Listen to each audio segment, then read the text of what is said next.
Welcome to the Food Junkies Podcast.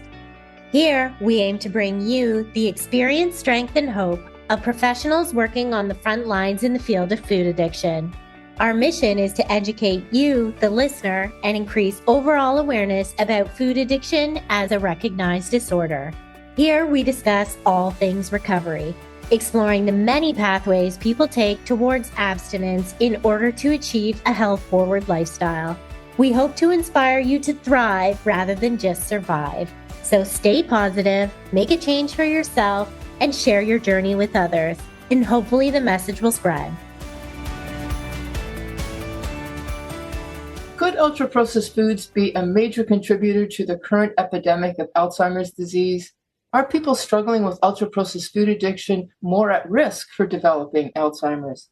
Welcome to the Food Junkies Podcast. My name is Dr. Vera Tarman, and I am your host today, speaking with Dr. Donald Weaver, a world-renowned expert on Alzheimer's diseases, its cause, and treatment. Dr. Donald Weaver is a Canadian neurologist, chemist, and researcher at the University of Toronto. He holds an MD from Queen's University, completed his neurology residency at Dalhousie University, and has a PhD from Queen's University. As a senior scientist at Krembil Research Institute and professor of neurology, chemistry, and pharmaceutical science at the University of Toronto, Dr. Weaver has made significant contributions to the field of neurodegenerative diseases such as Alzheimer's. Indeed, he is revolutionizing our understanding of Alzheimer's disease. His groundbreaking work proposes that Alzheimer's is not just an inherited brain disorder, but an autoimmune condition affecting the brain in response to toxic environmental insults such as metals, plastics, pesticides, and of interest to us, ultra-processed food. We at Food Junkies have often alluded to the inflammatory effects of sugar and ultra-processed food on the brain, and today we will learn of some of those specifics. Welcome, Dr. Weaver. Thank you, and thank you for that very kind introduction. Could you please start us off? We always like to get a bit of the personal first. What got you into the field and study of Alzheimer's? Okay, I'll start off by, first of all, I became a neurologist. And the reason that I became a neurologist was the brain is the great unknown. We really don't know how it works, and we don't really understand all the diseases that affect the brain. So I thought it was a wonderful educational and learning opportunity to care for people who had brain diseases. However, after I'd been a neurologist for only a few years, I certainly realized that we didn't have a whole lot of therapeutic power. And there's all these jokes about neurologists where the diagnose and adios specialty. We see people and then we say, we don't have anything for you, or neurologists are people who know everything and do nothing. And I went back then and actually did a PhD in chemistry so I could try to understand what was happening in the brain and understand if I could make drugs. And as for the particular issue of why Alzheimer's disease, in early 2024, I actually published a paper on that exact question. And it dates back to September 1981. I had only been a physician for a few months, and I was called to see a patient in the middle of the night, an 81-year-old gentleman, a veteran of the First World War, who was hiding under his bed in the hospital, terrified, because he was in the early to mid stages of Alzheimer's and he was reliving some of the horrors of the First World War. And we couldn't get him from under the bed. I actually got down on the floor and crawled under the bed with him. And when that happened, I remembered crystal clear, look at me in the eye. And when we eventually got him out, and he said to me, for God's sakes, think about Alzheimer's disease. And this had a huge impact on me. And I've never forgot him. I frequently have his image in my mind. Your brain is what makes you. Your memories define you. And certainly dementia and Alzheimer's disease is one of the most devastating disorders of the brain. And that's why I work on it. It's interesting and it's heart-wrenching all at the same time. Before we get into more of the details about Alzheimer's, have you ever worried about the connection of the modern food environment to Alzheimer's? Yes. There have been two important studies, both published in this journal called The Lancet, which look at risk factors. And we're obsessed with risk factors for heart disease and all these other things. But there are risk factors for dementia. There are risk factors for Alzheimer's. And given the fact that we're so wretched at treating them, that we don't have any drugs, you know what? Addressing the risk factors is a huge area that we have to do. And diet, obesity, diabetes, all of these are risk factors.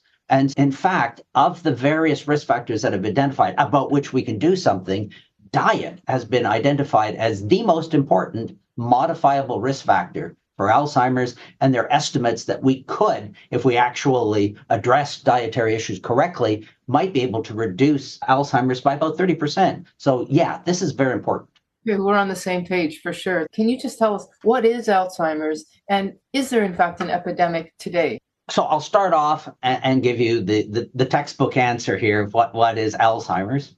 So Alzheimer's is a type of dementia. And so dementia is defined as a chronic degenerative disease of the brain in which the person who has dementia is unable to care for themselves, unable to take care of what we call their activities of daily life. That's dementia. Alzheimer's disease is the most common type of dementia. In Europe, North America, it probably constitutes 70 to 75% of the dementia. And there's a wide range of other disorders that constitute the other 25% of dementia. I like to point out that all Alzheimer's is dementia, but not all dementia is Alzheimer's. So having said that, then we talk about Alzheimer's. The textbook description of Alzheimer's, it's a type of dementia in which there are two proteins. One of them is called amyloid and one of them is called tau. And they're not supposed to be there, especially the amyloid. And when it's there, it starts to clump up. It's an abnormal protein that starts to clump up in the brain. And when we get these clumps, it starts to destroy neurons or brain cells. And so we think then that, as I said, the textbook description, it's a type of dementia in which this peptide or protein called beta amyloid is formed abnormally. It clumps up, and its clumps are toxic to our brains. And that destroys the brain and gives rise to dementia.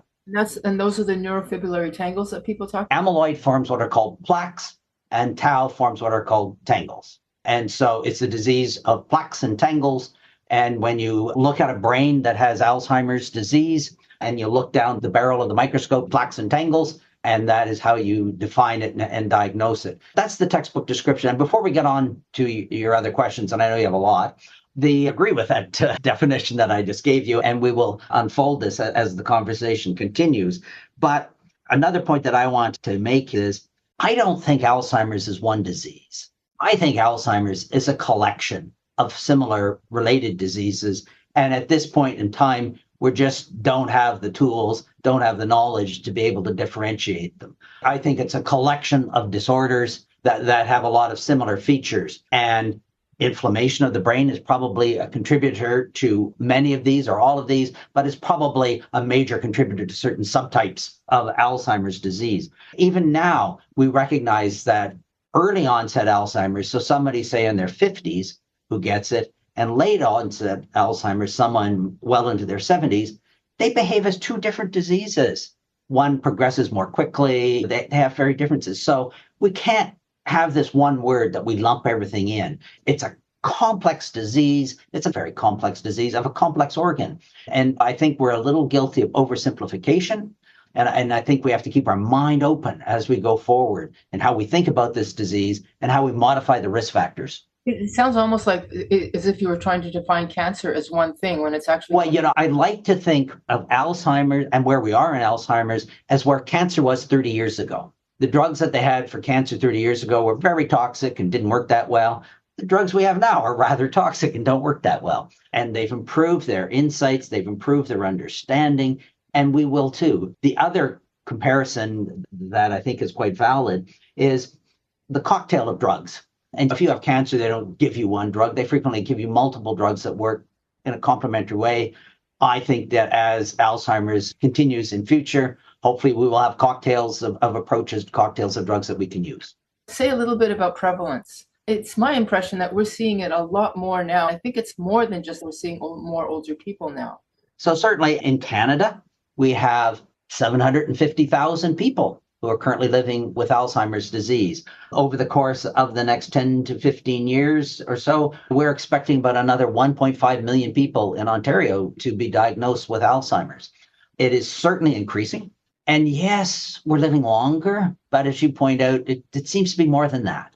If we go back 30 years, families were frequently dear old mom or dad they've just become senile. It's part of normal aging. It's not part of normal aging. Alzheimer's is a disease, and it's a disease which seems to be picking up in number. If we look at the World Health Organization, it's one of the top 10 diseases it recognizes. And this is one of the top 10 diseases out there that we don't have a blood test for. It's not like we can, oh yeah, I've got to measure your serum Alzheimer's factor and tell if you have the disease. So we don't have a really hard, fast way of diagnosing it. And we don't have any drugs to treat it. And this is why what we're talking about today is prevention is such an important way in going forward for Alzheimer's disease. We have to avoid getting it in the first place because right now we just don't have the tools to treat it. You said that we can't actually diagnose it with a tool, but can't we look at an MRI and find those tangles? Or is it possible that you could have those changes and actually not have the manifestation of Alzheimer's? If you look at an MRI, you can't see plaques, you can't see tangles. They're too small. And you can see some brain atrophy, there's shrinkage, but lots of things can give you shrinkage of the brain. And so that's certainly not diagnostic. And if we were having this conversation 5 years ago, I would say, and I base most of my day on, please spell the word world backwards. Please subtract 7 from 100, and please try to memorize these 5 words and things like that. We are slowly moving out of such primitive testing. Slowly, we are starting to get blood tests. Yes, they're coming along, blood tests for amyloid and blood tests for tau. I anticipate they're being in place over the next 3 to 4 years. We're not quite there yet, but we're getting closer. And so hopefully we will have the blood tests. But as of right now, we're not quite there. So those attributes can only be found on pathology. Yes. And so once again, if we were back 5 years ago, we'd say, the only way you can diagnose it is at autopsy when you look at the brain. And of course, from a therapeutic point of view, that's a bit late in the game. Yeah. So now let's get to your specific, unique point of view. Okay. I'll tell you how I think about Alzheimer's disease. I'll point out that there are some people who go, no, you're wrong. There are some people who go, wow, this is fascinating. And there's intermediate people who go, yeah, there's some points that you make that are good. What I'm talking about is my own perspective on the disease.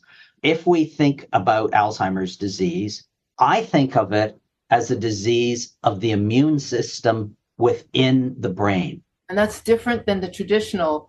Traditionally, we think of it as primarily a neurologic disease, a disease of brain cells, a disease of neurons, primary disease of neurons and brain cells. What I'm suggesting that this is primarily a disease of the immune system and that the neurons are unfortunate bystanders who get harmed as the immune system goes wrong within our brain.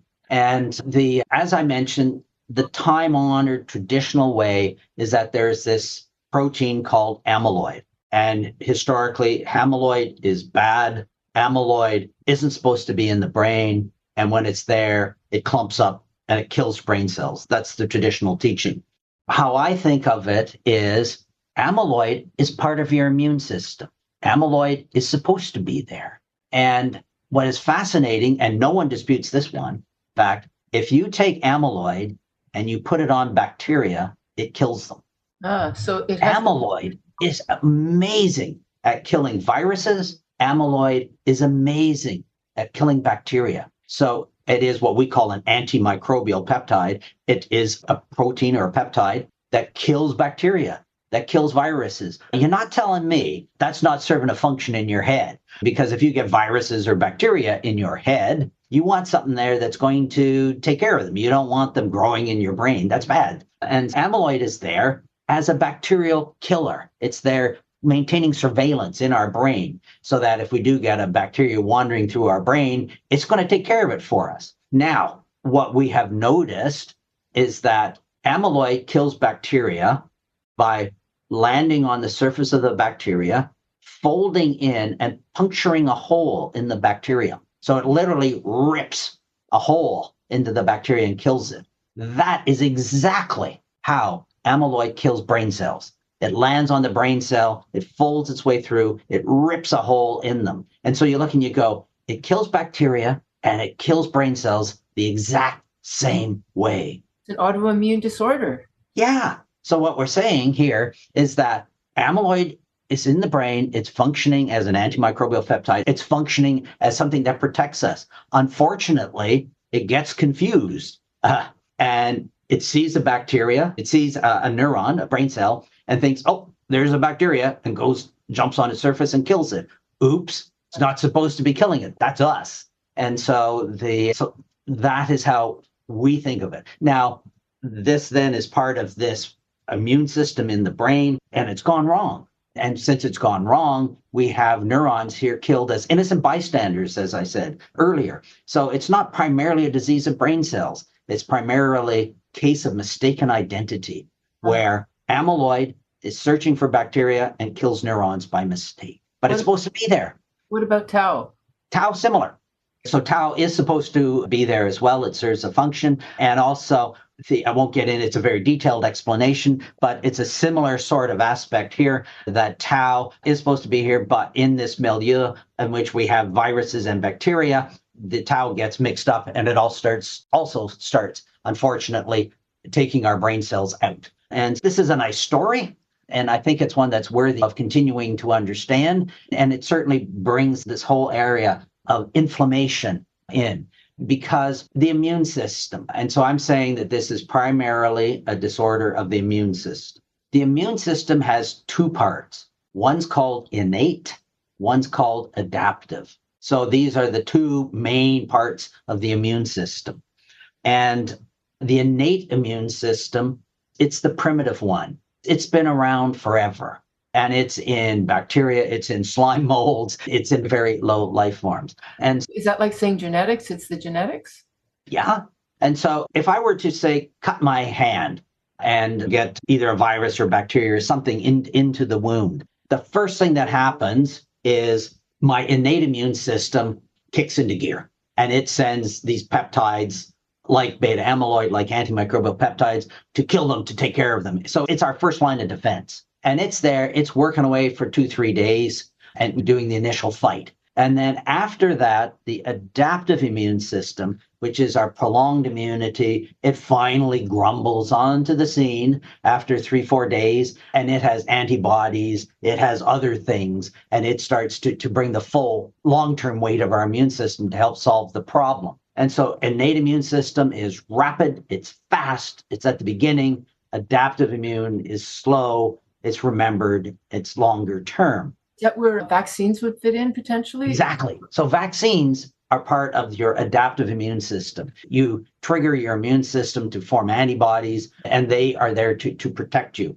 And traditionally, when we think of autoimmune disease, we're thinking of as a disorder of this adaptive immunity, this long-term immunity, so that you have an antibody that goes wrong. If I have an antibody that's supposed to target a particular virus or something, and unfortunately, it recognizes me instead of the virus, then we get this confusion, and that can lead to an autoimmune disease. What I'm arguing or saying is that what we're actually dealing with here is an autoimmune disease of innate immunity. So one of these peptides that they're supposed to be fighting bacteria, recognizes us mistakenly and starts attacking us. So this is autoimmune, but it's different from how we traditionally think of autoimmune, because we traditionally think of it as a disorder of adaptive immunity. This is a disorder of innate immunity. Sorry, I know there's a lot of jargon in there and whatnot, but I've tried to demonstrate how it's autoimmune, but slightly different than how we traditionally think of autoimmune. Would it be like looking at diabetes 1 and 2, that diabetes 1 is innate and diabetes 2 is adaptive? There are people who think of that, yes. All right, well, because I want to make the connection, what people now are talking about diabetes as an inflammatory condition primarily. Yes, there's certainly, particularly type 2 diabetes is a risk factor for Alzheimer's disease. It's one of the better established risk factors for Alzheimer's disease. The endocrinologists, the doctors who do hormone-related diseases, they call Alzheimer's disease type 3 diabetes. Yes, I was going to ask you. Yeah. Where being a neurologist, I call diabetes Alzheimer's of the pancreas. But there is a huge overlap between type 2 diabetes and Alzheimer's. So we're talking about this inflammatory innate. What kind of toxic effects can inspire this? Yeah. So what turns on your innate immune system? And by the way, so the innate immune system, as I said, is the early part of your immune system. And when it gets turned on, the tools that it brings to the fight, so if you have a bacteria in your head or a virus or something like that, the tools that it brings to that fight, that's what's called inflammation. activation of the innate immune system causes inflammation. So when we're talking about neuroinflammation of the brain, what we're talking about then is the role of the innate immune system being turned on abnormally in the brain. So what can turn it on? The system is a surveillance system. It's sitting in you and it's always looking for stuff that's not supposed to be there. That's its whole job. Now, it's easy to understand if we have a bacteria, if we have a virus, if we have something that's toxic, that's external to us, that's in our body, the immune system's immediately going to look at that and go, that's not supposed to be here, and get activated. But there are other things that are going to activate your innate immune system. If I take a cell in our body and damage it, it gets hit with a hammer or something. And so it gets broken open and molecules that are normally inside the cell get released. Your immune system is going to go, I'm not supposed to be seeing that. This is not supposed to be here. These particular molecules that I'm seeing are supposed to be safely tucked inside a cell. I'm not supposed to be seeing them. So it gets turned on by the release of chemicals within our own body that aren't supposed to be released. And that's why trauma. So repetitive head trauma is a risk factor for Alzheimer's disease. Repetitive head trauma causes inflammation in the brain. The reason it causes inflammation is that if you get hit repeatedly in the head, some of your brain cells are getting broken open. They're releasing things that aren't supposed to be released, and your immune system wakes up and goes, time to do my job. Something's happening that's not supposed to be happening. You call those the cytokines? No, the cytokines then are the messengers that the immune system uses to talk to various. So your immune system has a whole bunch of different cells. And when the cells want to talk to each other as they plan their strategy for the attacking the bad thing, cytokines are their messenger system as immune cells talk between each other. That make sense? Yeah. I trained as a chemist. So the way I think of it is molecules have shape. Every molecule has shape. And your immune system, which is constantly surveilling, it says it's always looking at all the shapes of all the molecules that passes by it. And it goes, yep, that's an okay shape. Yep, that's an okay shape, because it recognizes it. Where if you have a bacteria or a virus, it goes, oops, that shape is, I don't recognize. Okay, time to attack. Or if you have a cell broken open and it's releasing the contents of the cell, it's seeing shapes that it doesn't normally see, and therefore it gets turned on again. And so both external factors and internal factors can trigger the immune system and cause inflammation. And if we think of it that way, then we can go back and think of the risk factors, things that are happening in us that aren't supposed to be happening. And as I said, head trauma is a big risk factor for Alzheimer's, one of the big ones. And increasingly, we get to appreciate air pollution. Air pollution is a risk factor for Alzheimer's. People who live in large polluted cities are more likely to get Alzheimer's than people who live in a rural environment where there's less air pollution. Also smoking, right? It's got to be smoking. Yeah. Oh, God. Yeah. Smoking is a risk factor for Alzheimer's. And all the smoke in our air from the fires, all these things are risk factors. They turn on inflammation in the brain. Your brain becomes inflamed when it doesn't like its environment. And then you get those tau and those amyloid that are part of food, ultra-processed food. Is that a risk factor? And how? If we look at the risk factors for Alzheimer's disease that we recognize, obesity is a risk factor. Obesity is an inflammatory state. Diabetes, type 2 diabetes, is a risk factor. Elevated cholesterol, it's a risk factor. If we go through the major risk factors, a lot of them are heavily diet influenced. And ultra-processed foods certainly create an inflammatory milieu. And they encourage inflammation. And if we think of Alzheimer's disease as a disorder in which there's inflammation in the brain, we got to be doing everything we can not to get inflammation in the brain. Inflammation is bad. Inflammation in the brain is worse. And diet can affect us in multiple ways by triggering the risk factors like diabetes, but just the foods themselves are noted for promoting an inflammatory situation, and the brain is not exempted from this. The brain is at risk for the inflammation that comes with this. We know that sugar, ultra-processed food, can create leaky gut. That causes an inflammatory response, which affects the brain as well as the rest of the body. But you talk also talk about leaky blood-brain barrier. And could you see it as a kind of leaky gut of the brain? The blood-brain barrier is this barrier that literally separates your brain from the entirety of the body. And so blood vessels in the brain, the smallest type of blood vessels called capillaries,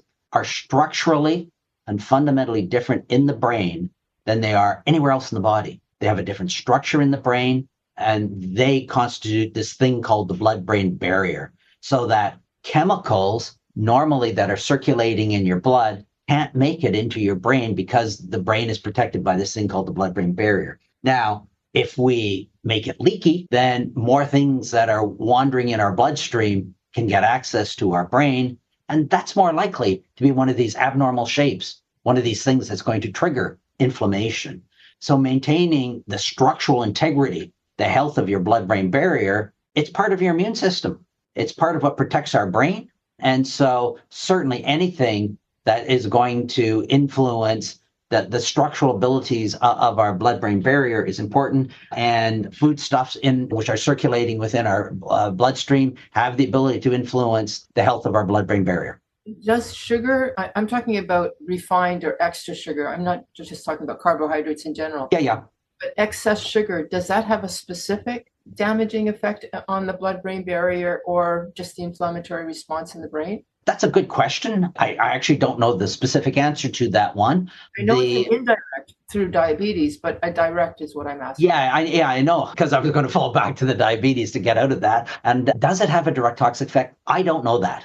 And certainly, if we look at individuals who have high levels of circulating sugar, like diabetics, then it would appear that it is toxic. So yeah, I suppose we could make that argument. Anything more to say about food and Alzheimer's? Yeah, as I was initially saying from the beginning, Alzheimer's is difficult, treating it is more difficult. And we are pouring millions and millions of dollars into better ways to diagnose Alzheimer's, better ways to treat Alzheimer's. And yeah, that's my lab is part of this, is part of this process. And so I'm not going to complain about that, but we really do have to be thinking more about the risk factors. And I don't think we take the risk factors seriously enough. And when you're 20, you're not thinking of, so I'll have some memory problems when I'm 70. People just don't think about that, but they have to, because what you do in early life and midlife is going to affect your brain in later life. And by the time you're in later life, the barn door is open. You can't close it. And we really have to be focusing on the health of our brain in our youth and in our middle years. And of all the things that we can actually do something about, diet is one of them. And I would love to see public health announcements. This is your brain. This is your brain if you don't have the right diet. For God's sakes, think about it. We've had things targeting smoking, and I would love to see things targeting the diet and its influence on brain health, because I really think that we have to get this message out there to younger people so that we don't get this epidemic of Alzheimer's about which we were talking earlier. We really do have to do something about this. In terms of treatment, the first thing that I think about, what about anti-inflammatories? Can I just give a whackload of prednisone and suppress the whole immune? It's been tried, didn't work. There's been a clinical trial of prednisone. There's been clinical trials of all the non-steroidal anti-inflammatory drugs. They've all been looked at. And so when I was talking earlier, I made a distinction between autoimmune diseases of adaptive immunity and autoimmune disease of innate immunity. Traditionally, we're dealing with autoimmune diseases of adaptive immunity. Steroids, non-steroidal anti-inflammatory drugs, those sorts of things work well there. Like psoriasis. For people listening, that would be like psoriasis. That would that would be rheumatoid arthritis, psoriasis, Crohn's disease. Those sorts of things are traditional autoimmune diseases. If we think of an autoimmune disease of innate immunity, the typical drugs that we use don't work, and we can't whack people with steroids. We can't give them our typical approaches. We have to sit back and really think about inflammation, think about the innate immune system and how it's unique from the adaptive immune system and separate. And we're going to need new approaches, new drugs, etc., that uniquely target it. And that's where you fit in. Yeah. So that's my whole lab is focused on trying to design and develop drugs that target the innate immune system, that target neuroinflammation from the innate immune system. Yeah, that's what we work on. And it's drug design and drug discovery is a long, arduous process.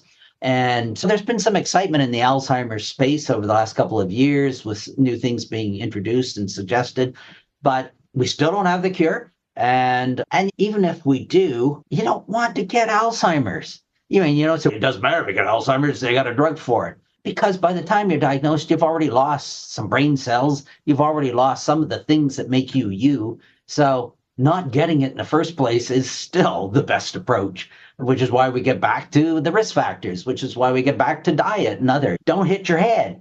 Don't have a bad diet. Let's just use some common sense things. With your proposed drug, if you were to be able to mitigate or somehow control the innate factors, would that not affect also just whenever a natural virus comes in that you're allowing you? Oh, you sound like people who referee my grants. No. When you play around with the immune system, you have to recognize that you don't want to immunocompromise the person to make them susceptible. And so I look at it like it's a teeter-totter, a seesaw, and we don't want to clunk it in one direction. We're trying to get a happy balance. And that's taking a lot of fine-tuning, which is why it's taking us a long time to try to perfect these agents. What about a vaccine? Is there ever the idea of a possibility of a vaccine against Alzheimer's? Yes, that is a very active area of research. So there are people who are working on, can we develop a vaccine so you would get it and you wouldn't get Alzheimer's? Yes, that is an area of active research. Nothing yet. They don't have the vaccine, but they're working on it. What about other degenerative diseases like Parkinson's? Is this the same idea? Yes, it is. And we were talking how 75% of dementia is Alzheimer's and 25% are others. So there's lots of other different types of dementia. But neuroinflammation is a component of most of them.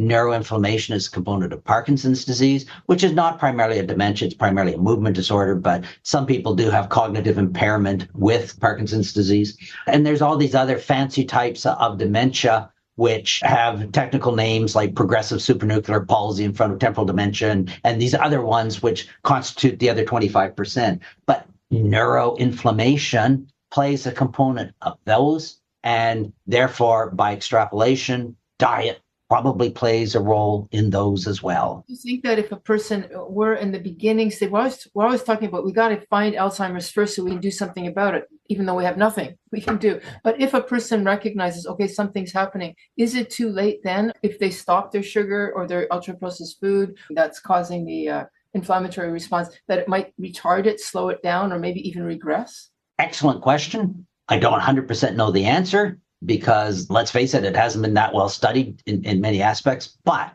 my attitude on this is it's never too late. Your brain cells are precious to you. And so if you start to lose them, bend over backwards to protect the ones you got. The Alzheimer's, especially late onset Alzheimer's, is a slow, meandering, ponderous, progressive thing that happens over 10 years. And if we could delay it 3-4 years, that's another 3-4 years you're at home. That's another 3-4 years you're with your family. That's another 3-4 years you can recognize your children, your grandchildren. That's worth it. I read somewhere that by the time a person is 90, they already have some changes that are specific to Alzheimer's, but they don't manifest it. So is that late onset, or is it possible to have a subclinical? It's there, but it's not being manifested. Okay. So certainly Alzheimer's, if we look at incidence, prevalence, et cetera, it increases with age. If we take all the 90-year-olds,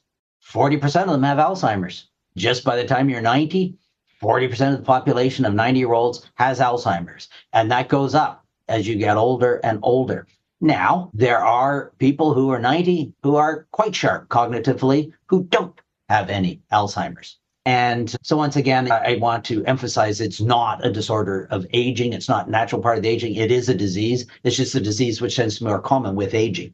Now, there is this thing called cognitive reserve. And the higher your educational level, the more languages you speak tend to be protective and to slow the process down. And so these people may have some very milder symptoms, and they don't realize they have it. And yeah, it is possible that you have plaques and tangles ongoing, but because you have a lot of this cognitive reserve, it hasn't reached the point where you have obvious symptoms. Okay, I'm just remembering medical school reading about a nun study where they studied Yep. and they found that they were bright, but they had.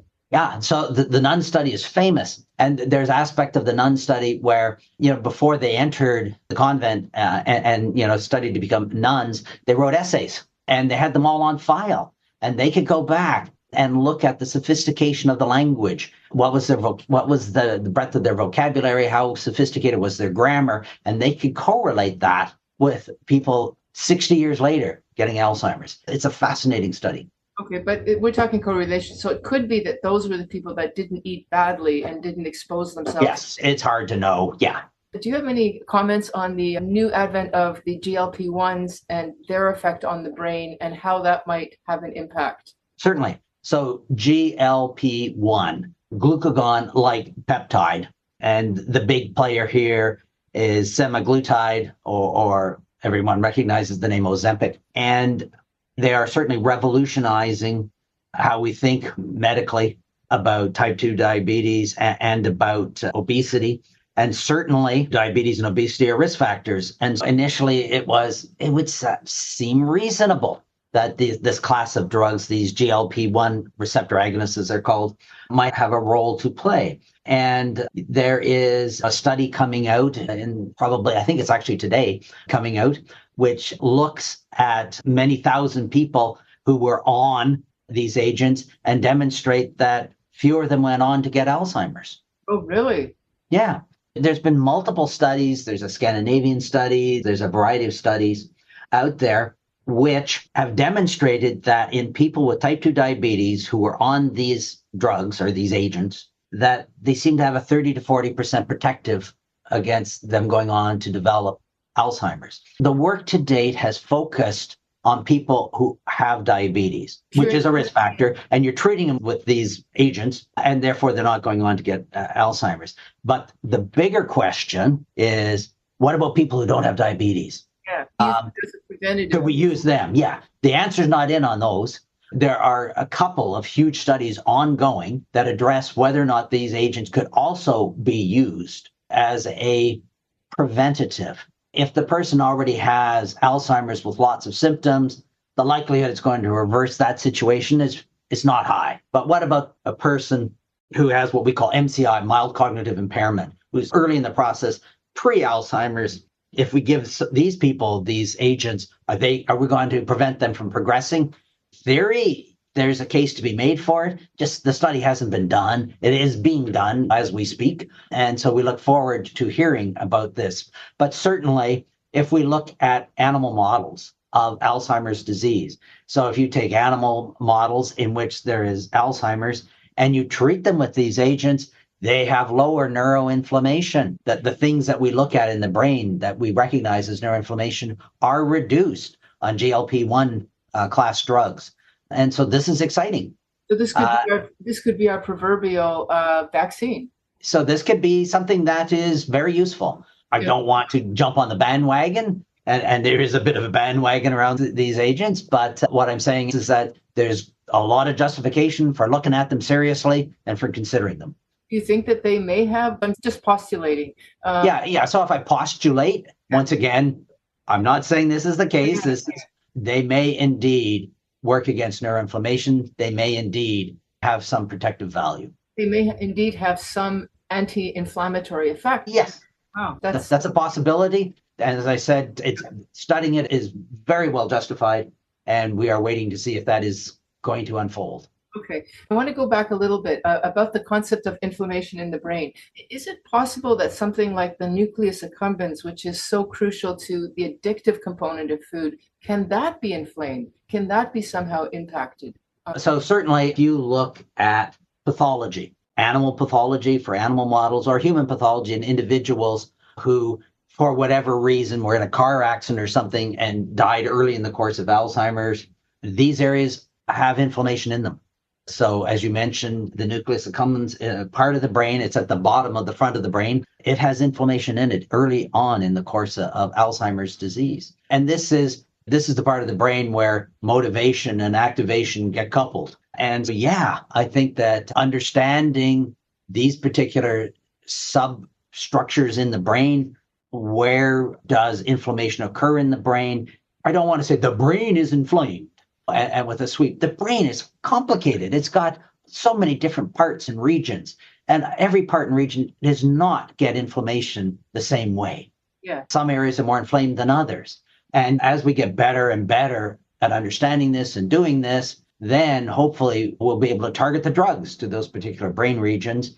But yes, the areas that you have mentioned, which have been identified in addictions and whatnot, are areas which we appreciate are inflamed earlier in the course of the disease. That the inflammatory aspect, postulating again, could be an explanation for the heightened addictiveness of behaviors, not just foods, but behaviors. Yes. Yeah. And also potentially, I'm just thinking about motivation in general. Although my sense about Alzheimer's is the person becomes less motivated, not more motivated. They certainly do. Yes, they become apathetic. Just as a summary then for people, you're making the argument that Alzheimer's is not, although there's genetics involved, right? Oh, I'm sorry. Yes, just to go that. So if we look at 100 people with Alzheimer's disease coming into an Alzheimer's clinic here at a hospital like the one I work in, 5-6% of them will have a clear genetic background. Only 5 or 6%. Yeah, 5 or 6%. Yeah. And these are ones who have, there's been these proteins in the brain, ApoE4 and things like this, which have been identified. This is familial Alzheimer's. This is Alzheimer's with a genetic basis. And typically these are people who have early onset. So they're going to come in at an earlier age. The vast bulk, 95% of people who have Alzheimer's do not have a clear-cut genetic component. We call it sporadic. It happens. And so the vast majority do not have this. And certainly when I'm talking inflammation and diet and head trauma, this is the sporadic type. And that's entirely preventable. Yes. Yeah. I don't know if it's entirely preventable, but prevention can certainly delay it. Yeah. And as I said, and if we can delay it 5 years, that's huge. That's huge. Okay. If you could put a public health promotion to say, look, so much Alzheimer's would not need to be what it is today if we could actually address the risk factors. Risk factors are the external things like injuries. Head trauma and diet are the two most important things that we can address. And in the diet, definitely ultra-processed foods are a no. Yes, yeah. And I know our focus here today is diet, but I just want to get back to the head trauma issue, because this is one that I find particularly interesting. And we're obsessed with hockey players and football players and boxers. Yeah, because certainly it was first described in boxers in the 1920s. It was called dementia pugilistic, the dementia boxing back in the 1920s. And so we have that. But domestic violence occurs, physical impact occurs in probably 17 to 20% of long-term relationships in our country. And this frequently involves repetitive head trauma. And I think that domestic violence is massively not studied as a risk factor for dementia and Alzheimer's disease. And it's another one where I think we need awareness. Are we talking repetitive? Can it be just one big one, like you banged your head? Yeah. One very significant head trauma can certainly be a risk factor, but the likelihood goes way up the more frequently there has been. Repetitive head trauma is more tightly linked than single head trauma, but certainly single head trauma, depending on its magnitude and location, et cetera, can be related to as a risk factor for this. To date, we don't have a way to decrease that. We don't have a way of doing it. So let's avoid the risk factors. Anything else that you think is important? The only other thing I will comment on is there are two agents out now. One's called lecanemab and one's called, those are agents which are approved in the United States. They're approved in the UK, and they have some approval in Europe as well. These are what we call biologics. These are antibodies themselves that target amyloid, and they have been introduced. Currently, they're not available in Canada. And there's some controversy around them. There are people who say they are great. There are other people who say they don't work so well. They do improve patients, they do improve memory and whatnot by about 25, 27% or so, but they have significant side effects associated with them in about 15% of people. They're not a cure, and they're not currently, they have to be given intravenously every 2 to 4 weeks. So it's not like popping a pill. That this is an intravenous infusion every couple of weeks. So they're expensive to take, expensive to administer. But I emphasize they're not a cure, but they're a step in the right direction. We didn't have anything 5 years ago. Now we have these. And I look at them as exactly that, a step in the right direction. They are foreshadowing a future in which we will hopefully have better drugs, hopefully have better agents, but that's still the future. And so I think we're going in the right direction, but I'll come back to my line I'm harping on, but let's reduce those risk factors. Thank you. This truly has been a fascinating conversation. I'm definitely... Well, thank you. I've enjoyed the chat. Yeah. What's next for you? We're continuing to work full out on trying to come up with agents that work against inflammation in the brain. That's our obsession. All right. And last question, our signature question. If you could tell a younger version of yourself something about your understanding of Alzheimer's to that young man, what would you say? What I would say is you should have studied the immune system sooner. I'm a neurologist. I was trained that everything is brain cells, and I'm playing catch up on understanding the immune system. I wish I would have started studying it a decade sooner than I did. You mentioned you have a preferred, we say diabetes of the brain, and you would prefer to say... the endocrinologists call Alzheimer's type 3 diabetes. And I said, being a neurologist, I like to think of diabetes as Alzheimer's of the pancreas. On that note, I think we'll end. Thank you so much, Dr. Weaver. Thank you. That was fun. Thanks for joining us this week on Food Junkies Recovery from Food Addiction. Make sure to join our Facebook group, Sugar Free for Life Support Group, I'm Sweet Enough. Molly and Clarissa are food addiction professionals who offer one-to-one counseling and group coaching through Sweet Sobriety. Please subscribe to our show so you never miss an episode.